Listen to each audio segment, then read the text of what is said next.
Hello friends, welcome to online classes. मेरा नाम है रजत अग्रहरी।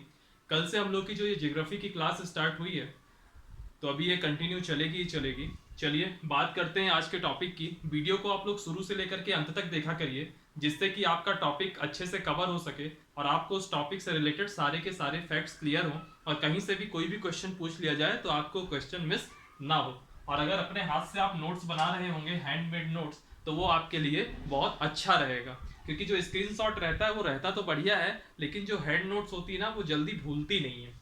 बहरहाल, कल की क्लास में सबसे पहले हम लोगों ने बात करी थी, ब्रह्मांड को समझा था कि ब्रह्मांड क्या है। उसके बाद ब्रह्मांड का केंद्र बिंदु क्या है। फिर उसके बाद हमने समझा था कि ब्रह्मांड की उत्पत्ति के डिफरेंट डिफरेंट सिद्धांत क्या थे, अलग अलग, जिसमें से जो बिग बैंग थ्योरी है उसको बहुत डिटेल से देखा था। इसके बाद हम लोगों ने आकाश गंगा तक कल बात हम लोगों ने कर ली थी। आज के दिन सबसे पहले हम बात करेंगे तारा।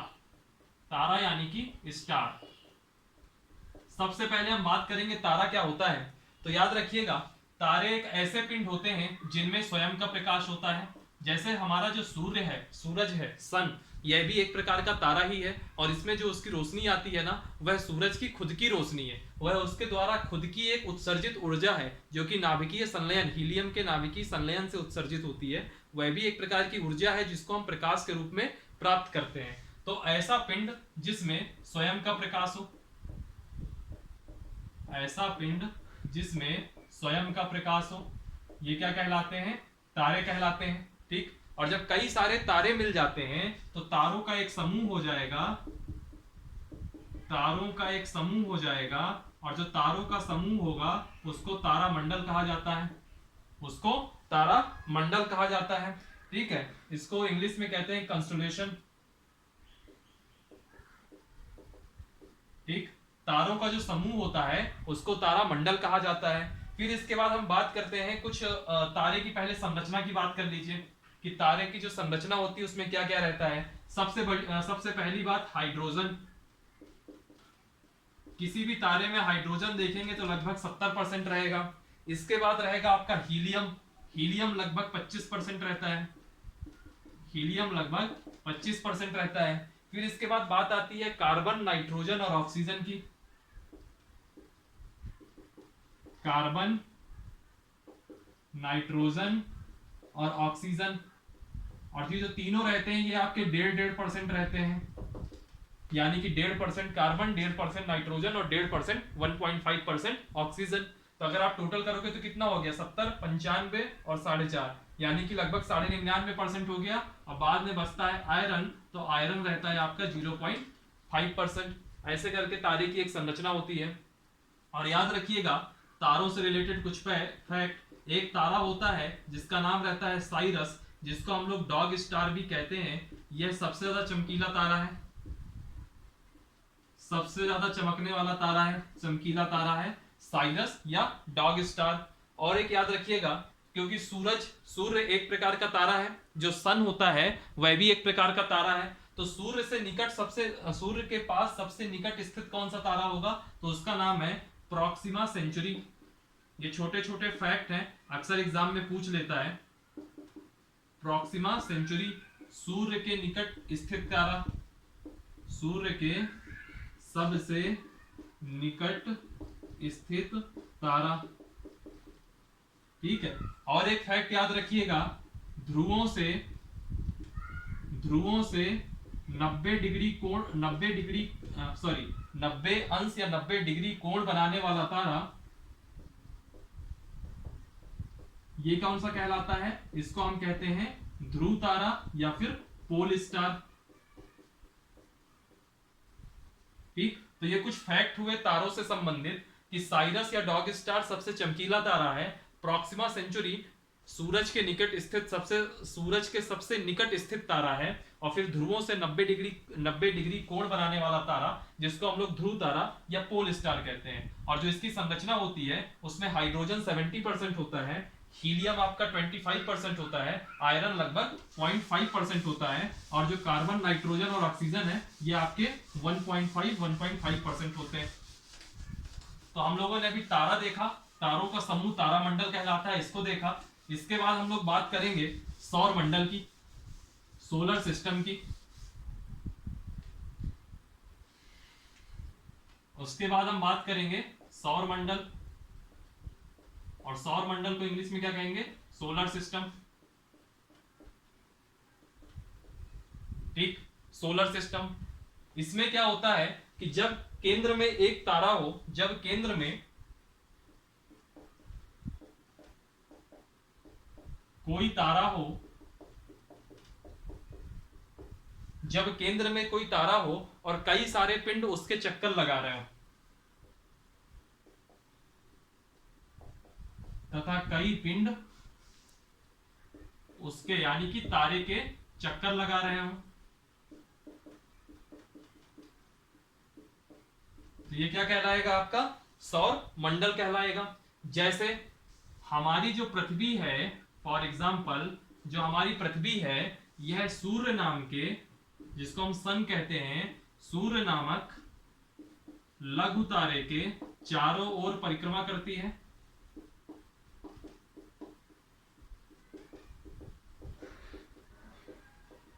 कहने का मतलब क्या है कि हमारा पृथ्वी और सूरज एक सौर मंडल के अंतर्गत ही एक व्यवस्था है। बीच में सूरज है केंद्र में, यानी कि एक केंद्र में एक तारा हो गया, कई पिंड उसके चक्कर लगा रहे हैं। आज की डेट में 8 ग्रह ऐसे हैं जो उसके चक्कर लगा रहे हैं। इसमें अभी हम थोड़ी देर में और डिटेल से आएंगे, उसके पहले जो और डेफिनेशन है उनको देख लीजिए। सौर मंडल हो गया, तारा हम लोग समझ लिए। अगला पॉइंट है उपग्रह।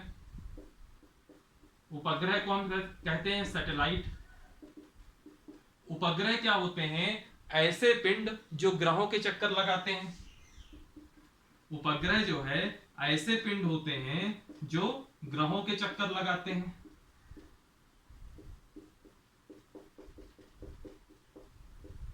ऐसे पिंड जो ग्रहों के चक्कर लगाते हैं उनको क्या कहा जाता है? इनको उपग्रह कहा जाता है। ऐसे पिंड जो ग्रहों के चक्कर लगाते हैं इनको उपग्रह कहा जाता है। और याद रखिएगा, जैसे चंद्रमा जो है, चंद्रमा अक्सर सुनते होंगे आप लोग, फिल्मों में गाने तो खूब सुने होंगे, चांद सितारे, है ना, बात बात में चांद से तुलना हो जाती है हमारी फिल्मों में। तो जो चंद्रमा है वह पृथ्वी का चक्कर लगाता है, तो चंद्रमा क्या हुआ? पृथ्वी का उपग्रह हो गया। चंद्रमा पृथ्वी का उपग्रह हो गया। और जब मैं चंद्रमा पृथ्वी का उपग्रह की बात कर रहा हूं तो चंद्रमा से संबंधित कुछ फैक्ट देख लीजिए। यहीं पर चंद्रमा से संबंधित कुछ फैक्ट देख लीजिए। पहला फैक्ट, चंद्रमा की पृथ्वी से दूरी,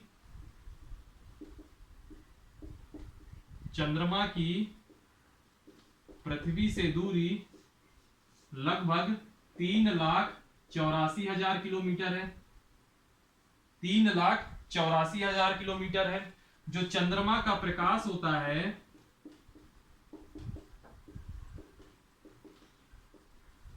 चंद्रमा का जो प्रकाश होता है पृथ्वी में 1.3 सेकंड में पहुंचता है। चंद्रमा का प्रकाश पृथ्वी में 1.3 सेकंड में पहुंचता है। और याद रखिएगा, यहां पर चंद्रमा में कई सारे शांति सागर पाए जाते हैं। कई सारे शांति सागर पाए जाते हैं। इस शांति सागर को हम लोग इंग्लिश में कहते हैं sea of tranquility. Sea of tranquility. कई सारे शांति सागर पाए जाते हैं। और ये क्या एक प्रकार का क्या होते हैं? यह अदृश्य भाग होते हैं। यह चंद्रमा का अदृश्य भाग होता है। ठीक है, चलिए, अदृश्य भाग होते हैं, यह पृथ्वी से आपको दिखता नहीं है। ठीक है, कई सारे शांति सागर पाए जाते हैं। और याद रखिएगा, जो गुरुत्वाकर्षण शक्ति है चंद्रमा की, जो गुरुत्वाकर्षण शक्ति है, ग्रेविटेशनल पावर या फोर्स कह दीजिए, गुरुत्वाकर्षण जो शक्ति है वह पृथ्वी की गुरुत्वाकर्षण शक्ति का 1/6 है। पृथ्वी का 1/6 है। और जो व्यास है चंद्रमा का, जो चंद्रमा का व्यास है वह जो है पृथ्वी के व्यास का 1/4 है। जो गुरुत्वाकर्षण शक्ति है चंद्रमा की वह पृथ्वी के गुरुत्वाकर्षण शक्ति का 1/6 है। और जो व्यास है चंद्रमा का वह पृथ्वी के व्यास से 1/4 है। और याद रखिएगा, जो चंद्रमा जो है पृथ्वी की परिक्रमा करता है, तो चंद्रमा जो है पृथ्वी की परिक्रमा 27 दिन 8 घंटे में पूरी करता है। जो चंद्रमा जो है पृथ्वी के चारों ओर चक्कर लगा रहा है, तो यह चक्कर 27 दिन 8 घंटे में पूरा होता है। ठीक है, ये फैक्ट हो गए। एक फैक्ट और देख लीजिए कि जो इसकी सर्वोच्च पर्वत शिखर है, चंद्रमा में भी कई सारे पर्वत वगैरह होंगे, तो जो इसकी सर्वोच्च पर्वत शिखर है उसका नाम है लिबिनिट्ज पर्वत, और इसकी जो ऊंचाई है लगभग 13,000 फीट है। लगभग 35,000 फीट है। लगभग 35,000 फीट है, ये याद रखिएगा। सर्वोच्च पर्वत शिखर लिबिनिट्ज पर्वत है, जिसकी ऊंचाई 35,000 फीट है। और जो पहला नागरिक जिसने चांद पर कदम रखा, उनका नाम था नील आर्मस्ट्रांग। आप लोगों ने अक्सर नाम सुना होगा। और यह कौन थे? यह अमेरिकी एस्ट्रोनॉट थे। यानी कि सिंपल से आप इतना याद रखिए कि अमेरिकी थे। अक्सर पूछ लेता है कि नील आर्मस्ट्रांग कहाँ के थे, तो यह अमेरिकी जो है एस्ट्रोनॉट थे। और इन्होंने पहला कदम कब रखा था अपना? जिस दिन रखा था उस दिन की तारीख थी 21 जुलाई 1969। 21 जुलाई 1969 को इन्होंने सबसे पहला कदम रखा था चांद में। ठीक है, आप इसका स्क्रीनशॉट ले लीजिए और उपग्रहों से संबंधित थोड़े से फैक्ट और है वही भी देख लीजिए। ठीक,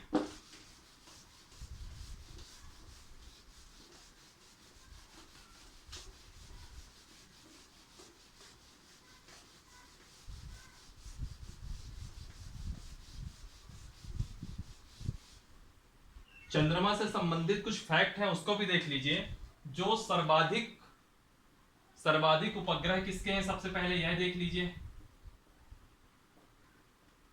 अभी जब मैं ग्रहों को पढ़ाऊंगा तब भी इसको दोबारा रिवीजन कराऊंगा, बट देख लीजिए जो सर्वाधिक उपग्रह हैं आज की डेट में वह किसके हैं। तो सर्वाधिक उपग्रह शनि ग्रह के हैं। शनि यानी कि सैटर्न। और इनके कितने उपग्रह हैं? 82 उपग्रह हैं। पहले 62 होते थे, बाद में 20 उपग्रहों की एक साथ खोज की गई, और अब इनके उपग्रह कितने हैं? 82। और दूसरे नंबर में जो ग्रह है उसका नाम है जुपिटर यानी कि बृहस्पति, और इसके कितने ग्रह हैं? उपग्रह हैं 79। तो याद रखिएगा सर्वाधिक उपग्रह किसके हैं? शनि के हैं। और टोटल कितने हैं? 82। ठीक है, इसके अलावा मैं कुछ नाम बताता हूं। जैसे मंगल ग्रह है, हर ग्रह के कुछ उपग्रहों के नाम बताऊंगा। जैसे मंगल ग्रह है, मंगल ग्रह के जो उपग्रह हैं उनका नाम है डिमोस। मंगल ग्रह के उपग्रह का नाम है डिमोस। और डिमोस के अलावा दूसरा उपग्रह है फोबोस। ठीक, पृथ्वी का उपग्रह चंद्रमा है, ये मैं बता चुका हूं तो इसको दोबारा नहीं दिखाता। फिर दूसरा एक ग्रह है यूरेनस।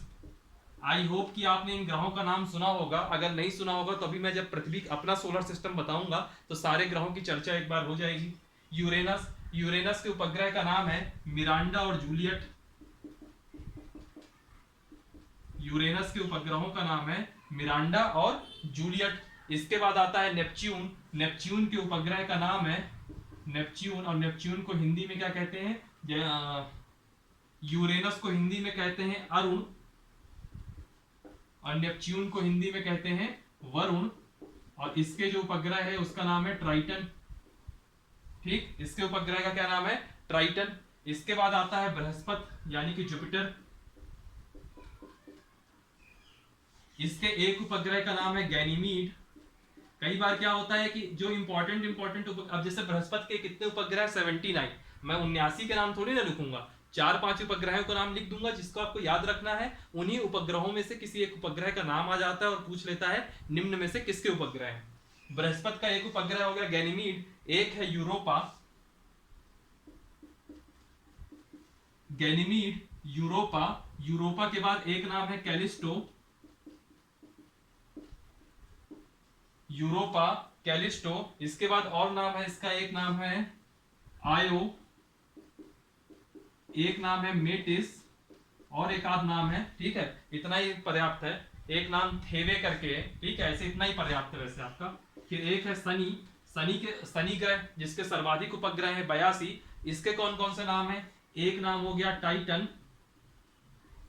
एक हो गया टेथिस, एक हो गया टाइटन, एक हो गया टेथिस, एक हो गया पंडोरा। पंडोरा की बहुत लोग सब्जी भी खाते हैं। है ना, पंडोरा, और पंडोरा के अलावा एक हो गया आपका एटलस। तो ऐसे करके इसके भी कई सारे उपग्रह हो गए। और याद रखिएगा जो शनि ग्रह का जो सबसे बड़ा उपग्रह है, जो शनि ग्रह का सबसे बड़ा उपग्रह है उसका नाम है टाइटन। ये ठीक। और जितने भी उपग्रह हैं, हर ग्रह के उपग्रह अगर मिला लीजिए तो जो सबसे बड़ा उपग्रह है, जो सबसे बड़ा उपग्रह है उसका नाम है गैनीमीड। और ये किसका है, तो यह आपका बृहस्पति का है। गैनीमीड जो कि बृहस्पति का है। ठीक है, ये कुछ फैक्ट है। और एक फैक्ट उपग्रह से संबंधित और देख लीजिए कि जो दो ग्रहों के मैं नाम बता रहा हूं, एक नाम है शुक्र यानी कि वीनस, और एक नाम है मरकरी यानी कि बुध। शुक्र और बुध, इनके एक भी उपग्रह नहीं है, इनके एक भी उपग्रह नहीं है। ठीक है, उपग्रहों से संबंधित सारे फैक्ट हो गए। सर्वाधिक शनि के हैं 82, फिर बृहस्पति के हैं 79, मंगल के उपग्रहों का नाम है डीमोस, फोबोस, पृथ्वी का चंद्रमा वो मैंने यहां नहीं लिखा, यूरेनस का मिरांडा और जूलियट, नेपच्यून का ट्राइटन, बृहस्पति का गैनीमीड, यूरोपा, कैलिस्टो, आयो, मेटिस, शनि के जो है शनि ग्रह का टाइटन, टेथिस, पंडोरा, एटलस। ठीक है, और इसमें जो है शनि ग्रह का उपग्रह जो सबसे बड़ा है वो है टाइटन। और जो बृहस्पति छोड़िए, जितने भी उपग्रह हैं सबसे बड़े उपग्रह का नाम है गैनीमीड। ठीक है, कई बार पूछ सकता है कि जो सबसे बड़ा उपग्रह है वो किस ग्रह का उपग्रह है, तो आप कहोगे वो बृहस्पति ग्रह का है, नाम पूछ ले तो गैनीमीड नाम है। शनि का सबसे बड़ा उपग्रह कौन सा है, तो टाइटन नाम है। शुक्र और बुध दो ऐसे ग्रह हैं जिनका एक भी उपग्रह नहीं होता है। शुक्र और बुध दो ऐसे ग्रह हैं जिनका एक भी उपग्रह नहीं है। इसका आप लोग स्क्रीनशॉट ले लीजिएगा। ठीक, इसके बाद थोड़ी सी मैं डेफिनेशन में जाता हूं। इसके बाद हम बात करते हैं क्षुद्र ग्रह की, एस्टेरॉइड की। चलिए, क्षुद्र ग्रह का मतलब क्या है वो सुन लीजिए। मंगल ग्रह और बृहस्पति ग्रह के बीच में, मंगल ग्रह और बृहस्पति ग्रह के बीच में कुछ छोटे छोटे ग्रह पाए जाते हैं, उनको क्षुद्र ग्रह कहते हैं। और जो हमारा सूरज है, सूर्य के पास, सॉरी, जो हमारी पृथ्वी है, इसके पास पाए जाने वाले क्षुद्र ग्रहों का दो का नाम है हर्मेस और एरोस। क्षुद्र ग्रह इसको हम क्या कहते हैं, एस्टेरॉइड। ठीक, एस्टेरॉइड ये कहां पाया जाता है, ये याद रखिए, मंगल व बृहस्पति के बीच। मंगल और बृहस्पति के बीच पाया जाने वाला यह ग्रह है, इसका नाम है, इसको क्षुद्र ग्रह कहते हैं। और पृथ्वी से निकट, और यहां निकट का मतलब है कुछ लाख किलोमीटर दूर। ठीक है, पृथ्वी से निकट पाए जाने वाले जो कुछ क्षुद्र ग्रह हैं उनका नाम है, एक का नाम है हर्मेस और दूसरे का नाम है एरोस। ठीक, इतना आपको पता होना चाहिए। पहली चीज पता होनी चाहिए कि यह मार्स और जुपिटर यानी कि मंगल और बृहस्पति के बीच में है। और दूसरी चीज पता होनी चाहिए कि जो पृथ्वी से निकट क्षुद्र ग्रह हैं उसमें दो का नाम हर्मेस और एरोस है। कई बार क्वेश्चन में यह भी पूछ सकता है कि हर्मेस निम्न में से क्या है, चार ऑप्शन दिए रहेंगे, एक दिया रहेगा तारा है, एक क्षुद्र ग्रह है, एक उल्का पिंड है, एक धूमकेतु है, और आपको उसमें सही टिक लगाना पड़ेगा। क्षुद्र ग्रह हो गया। इसके बाद हम बात करते हैं मीटियर्स यानी कि उल्का पिंड।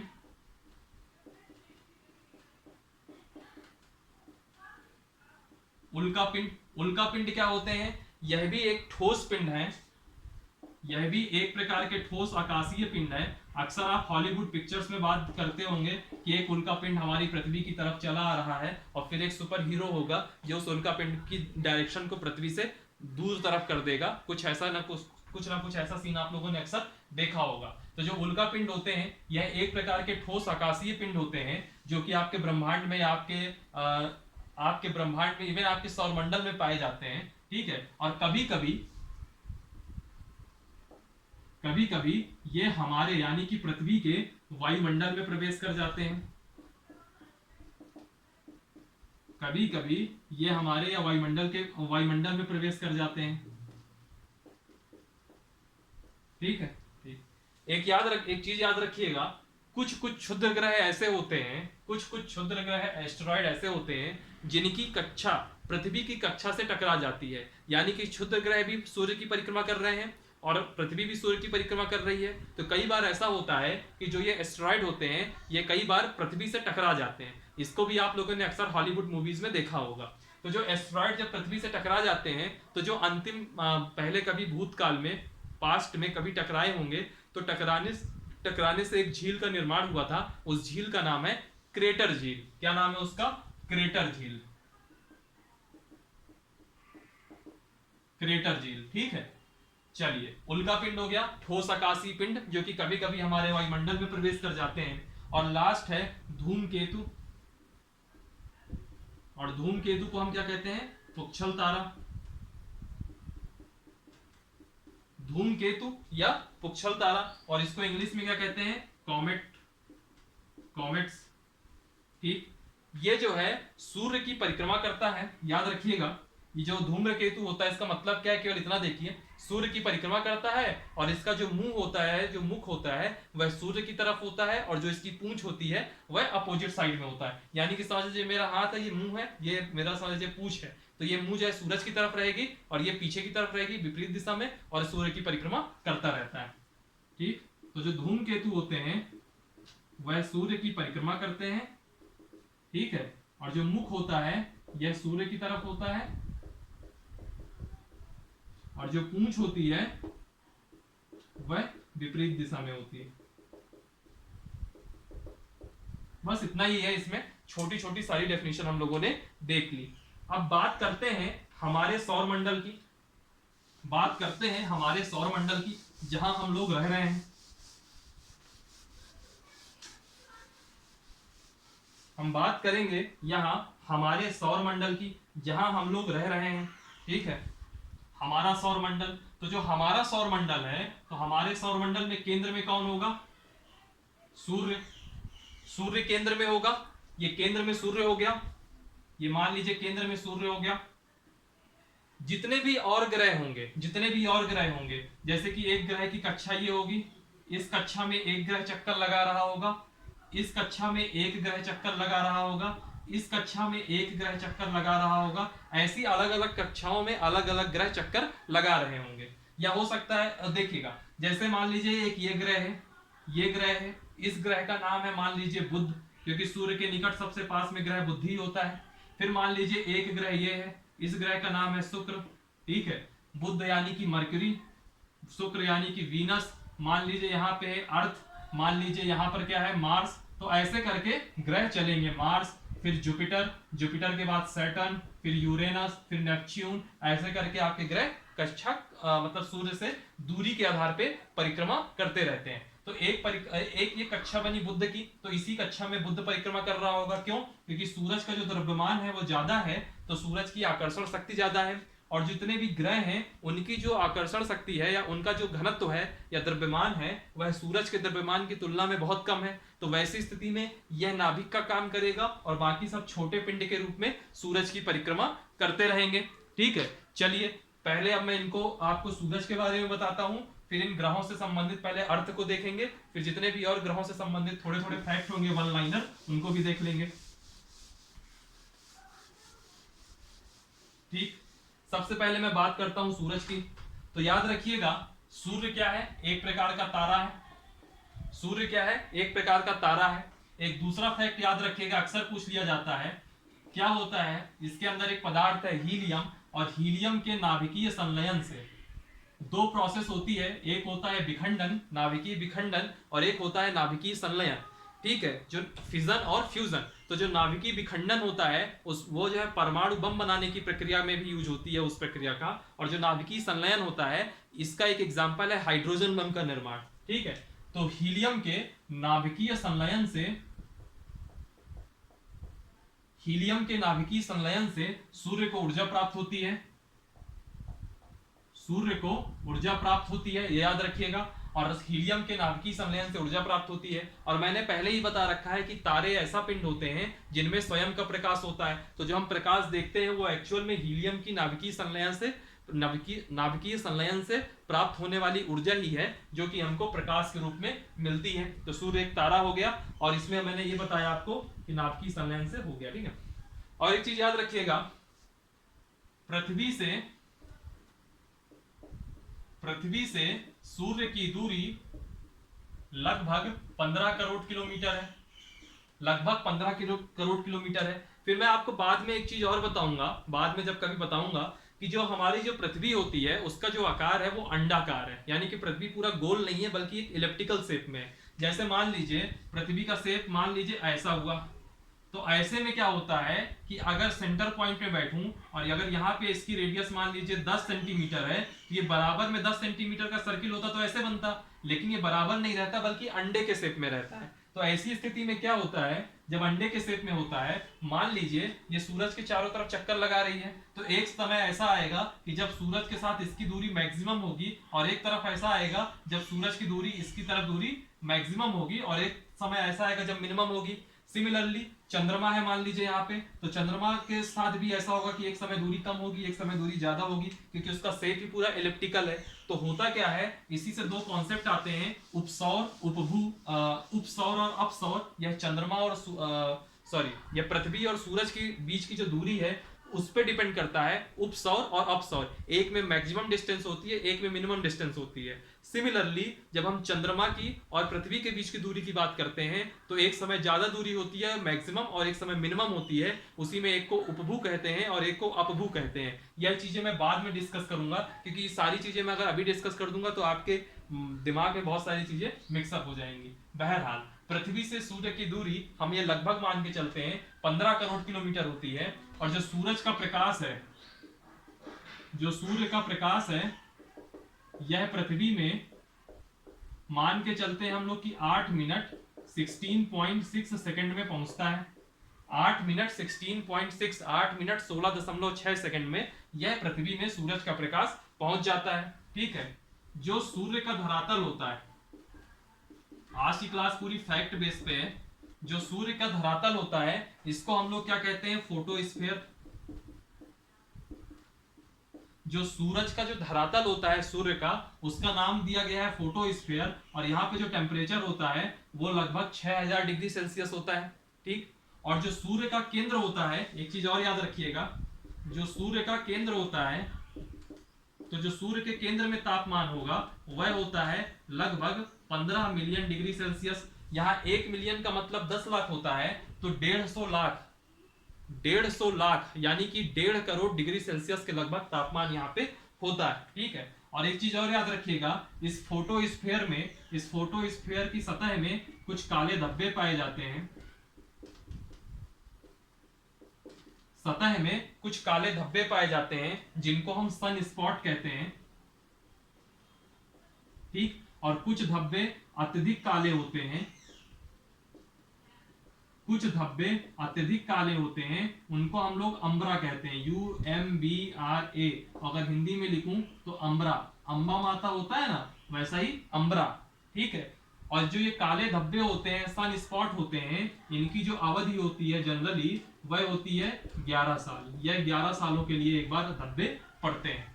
बहरहाल सूर्य का धरातल फोटोस्फीयर, सूर्य का केंद्र में टेम्परेचर 15 मिलियन डिग्री सेल्सियस, काले धब्बे हो गया सन स्पॉट। बात करते हैं सूरज के वायुमंडल की। तो जो सूर्य का वायुमंडल होता है उसको हम लोग कहते हैं क्रोमोस्फीयर। जो सूर्य का वायुमंडल होता है इसको हम लोग कहते हैं क्रोमोस्फीयर। ठीक है, और एक बात ये भी बता दूं, जब हम सूर्य ग्रहण के समय जब हम जो परत देखते हैं उस परत को कहते हैं हम लोग कोरोना। ठीक, तो अक्सर कोरोना से, इस नाभिकीय संलयन से और इस फोटोस्फीयर से और इस अम्बरा से अक्सर आप क्वेश्चन देखोगे। और सबसे ज्यादा ये कोरोना और ये नाभिकीय संलयन, ये दो टर्मिनोलॉजी सूर्य से रिलेटेड अक्सर एग्जाम में पूछ ली जाती है। फिर चाहे आप SSC का एग्जाम दे रहे हो, MPPSC का एग्जाम दे रहे हो या किसी और चीज का। ठीक, ये बात हो गई सूर्य की। ठीक, अब याद रखिए, मैंने भी थोड़ी देर पहले आपको बताया कि सेंटर में सूर्य है, फिर उसके बाद कक्षा में अलग अलग ग्रह हैं। तो देखिए, सूर्य से दूरी के आधार पर ग्रह, एक चीज याद रखिएगा, सूर्य के संदर्भ में अगर हम बात करेंगे तो हम 3 तरीके के पिंडों की बात करेंगे। कौन कौन सा? पहला होता है ग्रह, यानी कि प्लैनेट। दूसरा होता है दूसरा होते हैं बौने ग्रह, जिसको हम ड्वार्फ प्लैनेट कहते हैं। और फिर तीसरे होते हैं क्षुद्र ग्रह, एस्टेरॉयड। एस्टेरॉयड की चर्चा हम कर चुके हैं, अभी हम मेनली चर्चा करेंगे प्लैनेट्स की और साथ में ड्वार्फ प्लैनेट्स की। तो सूर्य से दूरी के आधार पर ग्रह, कई बार इसी में सीक्वेंस से क्वेश्चन आ जाता है कि सूर्य से दूरी के आधार पर ग्रहों का क्रम सेट कीजिए। तो यह आपको पूरा का पूरा नाम पता होना चाहिए, हिंदी में भी पता होना चाहिए, इंग्लिश में भी पता होना चाहिए। कई बार इसमें जो है हिंदी का ऑप्शन ही नहीं रहता, केवल इंग्लिश के ही नाम लिखे रहते हैं। और हिंदी में कैसा लिखा रहेगा, मान लीजिए बृहस्पति लिखना है तो बृहस्पति की जगह लिख देगा जुपिटर, ऐसे लिख देगा हिंदी में भी। तो कुल मिला के आपको फिर इंग्लिश का नाम पता होना आवश्यक है। चलिए, इसका भी याद करने की एक छोटी सी ट्रिक है, ट्रिक क्या कहूं, मतलब याद ही हो जाएगा आपको। सूर्य से दूरी के आधार पर, यानी कि पहले सूर्य के सबसे पास कौन सा है, तो मैंने अभी थोड़ी देर पहले ही बताया था, बुध ग्रह। बुध हमेशा सूर्य के सबसे पास में होता है। तो जो शुरुआत के 2-3 नाम है वो तो आपको याद हो जाएंगे, बाद में कंफ्यूजन होता है। तो सबसे पास में कौन सा है, बुध। बुध को क्या कहते हैं इंग्लिश में, मर्क्यूरी। ठीक, बुध सूर्य के सबसे निकट हो गया बुध। बुध के बाद कौन सा आता है, तो याद रखिएगा शुक्र। आप लोगों ने अक्सर सुना होगा कि जो शुक्र ग्रह है और जो पृथ्वी ग्रह है दोनों बहनें हैं, यानी कि दोनों पास पास रहती हैं। तो शुक्र हो गया बुध, बुध के बाद हो गया शुक्र, शुक्र को कहते हैं वीनस। और शुक्र के बाद कौन सा ग्रह आता है, चूंकि इसकी बहन पृथ्वी है तो शुक्र के बाद कौन आएगा, पृथ्वी, यानी कि अर्थ। ठीक, तो 3 नाम आपको याद रहेंगे, बुध याद रहेगा, शुक्र याद रहेगा, पृथ्वी याद रहेगी। कई बार इसमें यह पूछ सकता है कि पृथ्वी जो है सूरज से दूरी के आधार पर कितने नंबर में आती है, तो पृथ्वी तीसरे नंबर में आती है। पहले नंबर में बुध सबसे निकट, फिर शुक्र, फिर पृथ्वी। इसके बाद के जो 3 नाम है वो याद रखने का सिंपल तरीका है, देखिए मेरी बात सुनिएगा। पृथ्वी के बाद जो हमारे दिन होते हैं, जैसे सोमवार, मंगलवार, बुधवार, वैसे देखिएगा तो सबसे पहले कौन आएगा, मंगल आएगा। मंगल के बाद कौन सा आता है, बुध को भूल जाइए, बुध तो सबसे पास में था तो बुध को हमने सबसे पहले लिख लिया। फिर मंगल के बाद कौन सा आएगा, तो मंगल के बाद आपका आएगा बृहस्पति। ठीक, बृहस्पति। बृहस्पति के बाद कौन आएगा, बृहस्पति के बाद आएगा आपका शनि, यानी कि मंगल का मतलब क्या होता है, मार्स। हम लोग अक्सर किस ग्रह में जाने की बात करते हैं, मंगल की बात ना करते हैं, यानी कि पृथ्वी के पास में मंगल ही ना होगा। मंगल और शुक्र, यही 2 ग्रहों में हम जाने की कोशिश करते हैं। अभी हम ना बुध में जाने की कोशिश करते हैं, ना बृहस्पति में जाने की कोशिश करते हैं। हमारे लिए अभी मंगल और शुक्र ही अपने आप में बहुत बड़ी गुत्थियां हैं। ठीक है, बृहस्पति का मतलब क्या हो गया, जुपिटर। शनि का मतलब क्या हुआ, सैटर्न। और इसके बाद कौन से आते हैं, इसके बाद आता है अरुण, और इसके बाद आता है वरुण। अरुण को कहते हैं यूरेनस और वरुण को कहते हैं नेपच्यून। तो ऐसे याद रखने का तरीका है, बुध, शुक्र, पृथ्वी, और फिर लाइन से रट लीजिए मंगल, बृहस्पति, शनि, और लास्ट में जो 2 बचते हैं वो बच गए आपके अरुण और वरुण। ये तो हो गया सूर्य से दूरी के आधार पर। और फिर हम बात करते हैं आकार के आधार पर, और याद रख लीजिएगा ग्रहों की संख्या कितनी है, 8। फिर हम बात करते हैं आकार के आधार पर, सबसे बड़ा ग्रह कौन होगा, फिर सबसे छोटा ग्रह कौन होगा, इसकी बात करते हैं। तो आकार के आधार पर जब हम बात करेंगे तो सबसे बड़ा ग्रह मिलेगा हमको बृहस्पति। आकार के आधार पर जब हम बात करेंगे तो सबसे बड़ा ग्रह मिलेगा बृहस्पति। इसको आप कैसे याद रखोगे, सबसे ज्यादा उपग्रह किसके हैं, शनि के हैं। पहले किसके उपग्रह हुआ करते थे सबसे ज्यादा, बृहस्पति के। तो बृहस्पति के अगर उपग्रह मान लीजिए पहले ज्यादा थे तो मान लीजिए बड़ा ग्रह होगा। फिर बृहस्पति के बाद कौन होगा, शनि। इन्हीं दोनों के उपग्रह भी ज्यादा है। ठीक है, तीसरे नंबर में कौन आएगा, तीसरे नंबर में कौन आएगा, तो तीसरे नंबर में आता है हमेशा अरुण, यानी कि यूरेनस। तीसरे नंबर में कौन आ गया, यूरेनस। यूरेनस के बाद कौन आएगा, नेपच्यून, यानी कि लास्ट वाले दोनों को लिख दीजिए। अब देखिए इसको याद करने का तरीका, ये बृहस्पति से उठाइए, यानी कि जो पहले के 4 ग्रह थे उनको गोली मारिए, बाद वाले चारों ग्रहों को उठा लीजिए, बृहस्पति, शनि, अरुण, वरुण। ये लाइन से लिख दिया मैंने, बृहस्पति, शनि, अरुण, वरुण, यानी कि सबसे बड़ा ग्रह बृहस्पति है, दूसरे नंबर का शनि है, तीसरे नंबर का यूरेनस है, चौथे नंबर का नेपच्यून है। ठीक है, अब इसके बाद एक फैक्ट याद रखिएगा, आकार के मामले में पृथ्वी जो है 5वें नंबर में आती है। तो 4 नाम मैंने लिख दिए, तो 5वें नंबर में क्या होगा? पृथ्वी। 5वें नंबर में क्या होगा? पृथ्वी। और पृथ्वी के बाद कौन सा नंबर आएगा? तो पृथ्वी के बाद बड़ा है शुक्र, शुक्र के बाद बड़ा है मंगल, और मंगल के बाद बड़ा है बुध। यानी कि अगर मैंने बात करूं, देखिए इसमें क्वेश्चन क्या बनेंगे, एक तो सीक्वेंस लगाने का आएगा, तो सीक्वेंस ऐसे लगा लीजिए। पूछ सकता है कि आकार के आधार पर सबसे बड़ा ग्रह कौन सा है, तो बृहस्पति है। सबसे छोटा कौन सा है, तो बुध है। और पूछ सकता है पृथ्वी किस नंबर में आती है, तो आकार के मामले में 5वें नंबर में आएगी, और सूर्य से दूरी के मामले में 3रे नंबर में आएगी। ठीक है, ये कुछ फैक्ट है जो आप लोगों को पता होने चाहिए। ठीक, छोटे छोटे फैक्ट ग्रहों के मामले में देख लीजिए, ये चीज तो मैं पहले ही बता चुका हूं कि बुध और शुक्र, ये पहले इसका स्क्रीनशॉट ले लीजिए, फिर आगे की बातें मैं करता हूं। बुध और शुक्र ये 2 ग्रह ऐसे हैं जिनके एक भी उपग्रह नहीं होते, ये मैं पहले ही आपको बता चुका हूं। ठीक है, कुछ चीजें और देख लीजिए, जैसे आपका जो पृथ्वी है, पृथ्वी को नीला ग्रह कहते हैं, और ऐसा क्यों कहते हैं? क्योंकि यहाँ पानी बहुत ज्यादा है। फिर इसके बाद मंगल है, मार्स, मार्स को लाल ग्रह कहते हैं, इसका कलर लाल दिखता है। ठीक, लाल दिखता है। और फिर एक ग्रह आपका यूरेनस है, अरुण जिसको कहते हैं, इसका रंग होता है हरा रंग, और यह किसके कारण होता है? तो यह मीथेन के कारण होता है। हरा रंग जो होता है यह मीथेन के कारण होता है। ठीक है, ये सब बातें हो गई। ठीक, जो शनि होता है, ये जो शनि है यह सर्वाधिक चपटा ग्रह है, डिस्क की तरह दिखने लग जाता है, सर्वाधिक चपटा ग्रह है शनि। ठीक है, और बृहस्पति जो है मास्टर ऑफ गॉड्स है। दरअसल जो यूनानी वगैरह थे वह बृहस्पति को अपना देवता मानते थे। ये सब याद रखने की आप लोगों को जरूरत नहीं है, सिर्फ आप इतना ही याद रखिए। फिर कुछ फैक्ट देख लीजिए पृथ्वी से संबंधित, इतना आई होप आप लोगों ने स्क्रीनशॉट ले लिया होगा। ठीक है, इसका आप स्क्रीनशॉट ले लीजिए। अगर स्क्रीनशॉट मिस हो गया हो तो वीडियो थोड़ा 10 सेकंड रिवाइंड कर लीजिएगा। ठीक, इसके बाद हम बात करते हैं पृथ्वी से संबंधित कुछ फैक्ट देख लीजिए। एक तो हमने देख लिया नीला ग्रह। ठीक, नीला ग्रह देख लिया।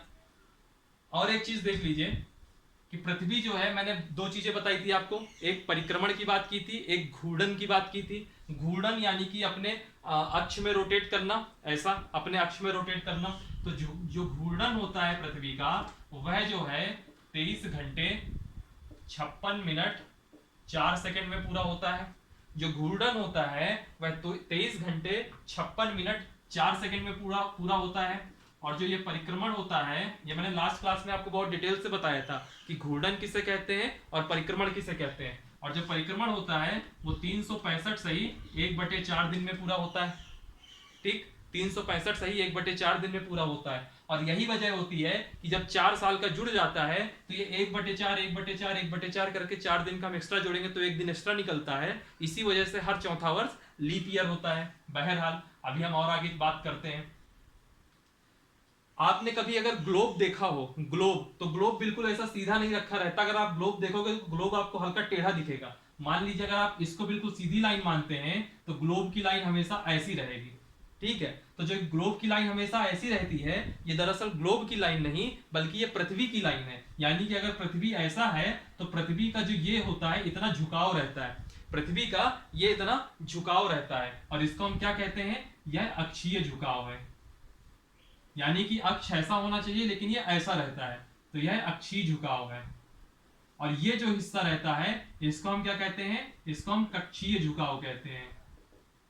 आपको इतना नहीं याद रखना है अभी सिर्फ आप इतना याद रखिए कि होता कितना कितना है। तो अक्षीय झुकाव कितना होता है? 23.5 डिग्री। और कक्षीय झुकाव कितना होता है? ये 66.5 डिग्री होता है। और ऐसा क्यों होता है? क्योंकि ये पूरा 90 डिग्री होगा, तो अगर इतना ये 23 है तो ये बचा हुआ तो 66.5 ही हो जाएगा। तो कक्षीय झुकाव 66.5 डिग्री और अक्षीय झुकाव 23.5 डिग्री। यह सब आपके पृथ्वी से संबंधित कुछ फैक्ट हैं। और याद रखिएगा जो घूर्णन की प्रक्रिया है, इसी वजह से पृथ्वी में दिन रात होते हैं, और जो परिक्रमण है इसकी वजह से ऋतु परिवर्तन होता है, कभी ठंडी, कभी गर्मी, कभी बरसात। जब हम लोग जलवायु विज्ञान पढ़ेंगे तो इनको बहुत अच्छे से देखेंगे। ठीक है, तो ये कुछ फैक्ट थे आपके ग्रहों से संबंधित। ठीक, इसके बाद जो है, इसके बाद कुछ और फैक्ट हैं, जितना मैंने पढ़ाया है इसी से निकलने वाले कुछ फैक्ट और हैं। जैसे सबसे बड़ा ग्रह कौन सा है, तो बृहस्पति। सबसे छोटा ग्रह कौन सा है, तो बुध।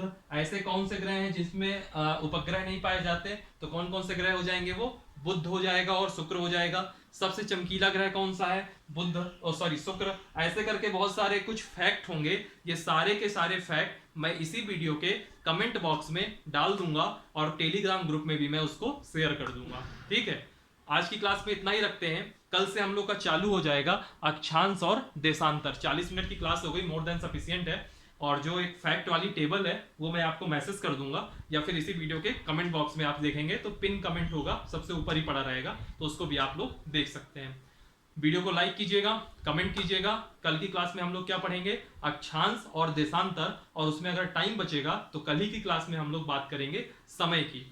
ठीक है, समय, किसी भी जगह में समय कैसे देखा जाता है, क्या उसका स्थानीय समय होता है, क्या उसका मानक समय, जैसे कि हम भारत में हैं तो इंडियन स्टैंडर्ड टाइम IST क्या होगा, और फिर जो इंटरनेशनल टाइम है ग्रीनविच मीन टाइम वो क्या होता है। और ग्रीनविच मीन टाइम से मीन टाइम को अगर ध्यान में रखें तो उससे हमारा समय कैसे चेंज होता है, कैसे नहीं, ये सब चीजें हम लोग देखेंगे। और फिर ऐसे ही एक इंटरनेशनल डेट लाइन IDL, अंतरराष्ट्रीय तिथि रेखा भी देखेंगे, या दिनांक रेखा भी देखेंगे। ये सब चीजें कल और परसों की है, इनको हम कल और परसों की क्लास में निपटाएंगे। तब तक आप वीडियो को लाइक कीजिए, कमेंट कीजिए, लिंक को शेयर कीजिए ताकि आपके फ्रेंड्स भी देखें। बिल्कुल शुरुआती चरण है यहाँ ज्योग्राफी का, भूगोल बिल्कुल ताजा ताजा शुरू हुआ है। और डिस्क्रिप्शन बॉक्स में जाएंगे तो टेलीग्राम की लिंक होगी, उसको जरूर ज्वाइन कीजिए। उसमें सारा मटेरियल जाता है। जैसे आज ही मुझे टेबल डालना है तो मैं उसी में डालूंगा, टेलीग्राम में ही डालूंगा, साथ साथ में अभी यूट्यूब के कमेंट में भी डाल दूंगा। चलिए फिर आज के लिए इतना ही रखते हैं। हंसते रहिए, पढ़ते रहिए। Thank you for watching, thank you so much.